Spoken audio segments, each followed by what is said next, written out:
Hey everyone, Brandon from GuideToSFOT.com here, and today we're going to be looking at the new Texas Giant Nanocoaster model from CoasterDynamix. Now what it is a small, non-working replica of the ride that you get to build yourself. Now I've been hearing for a while now that this model was coming soon, but I haven't seen it anywhere until my most recent visit during Holiday in the Park's opening weekend. It's available in the Texas Giant gift shop for $34.99. I'm assuming you can get a discount with some of the fancier memberships and season passes, but my basic gold membership got 0% off, so it came to $37.79 with tax. The box claims that it's easy to assemble, so let's see if that's actually true and if it's worth the price point. Inside the box you get a single sheet of stainless steel with the pieces pre-cut, a laser-cut acrylic base, and some very minimal instructions to help you out. There's a second sheet in the box that gives some other tips, like using nail clippers to snip the tabs off holding the parts to the sheet. But I actually already have some tiny scissors built specifically for these kinds of models that cut flush on one side. Highly recommended if you're going to be doing more than a few of these. So the first step is actually cutting out all the pieces. You're going to want to be careful because the sheet metal is extremely thin and bends very easily. What I also found is that these little nubs from cutting the tabs are left on the parts. So ideally you want to remove those either because they don't look good, or worse, they can actually negatively impact your build by not letting the bottom sit flush on the base. I think other models typically recommend sandpaper for removing the nubs, but I didn't have any, so I decided to cut them using my scissors as close as I could. I highly recommend using safety glasses here, as getting little metal shards in your eye is no fun.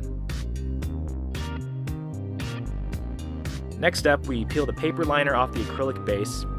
You also want to be careful with this step because the base is glossy and scratches very easily. The paper can be challenging to remove, especially if you have short fingernails. After the paper is removed, we can begin assembling. Now, if I have one critique with this model, it's that the instructions could use a little improvement. The instruction steps are just images of what the finished model should look like after each step, but I didn't see anywhere where each segment of the track was numbered or identified in any way, so you're kind of left to figure out on your own. I'm quite familiar with the new Texas Giant's layout and track profile, and still, I second-guessed myself a few times trying to pick which piece was what end was what, and where it went. A single image of the track pieces and numbers identifying them would be extremely helpful during assembly. Nevertheless, the tip sheet recommends you pre-bend the segments before placing them down, but I don't really trust my hands to make these perfect bends out of paper-thin sheet metal.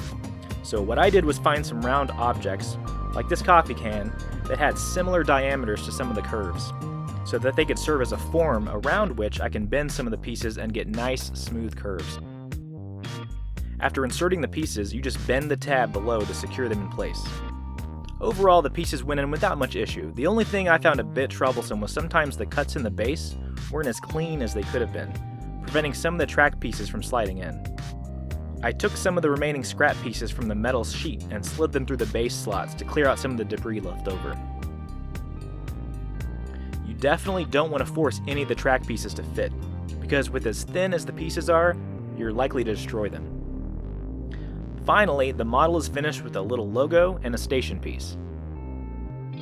The base is left with all these sharp metal tabs sitting on the bottom waiting to scratch up your table or shelf, so what I did was add some rubber feet to the bottom to protect it.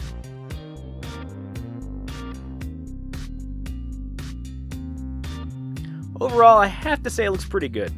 They applied paint to give it that signature red track look of the new Texas Giant, and the track profile is pretty spot on. I will mention that it's not completely accurate because much of the magic carpet finale was omitted, probably because it gets too close to the rest of the track.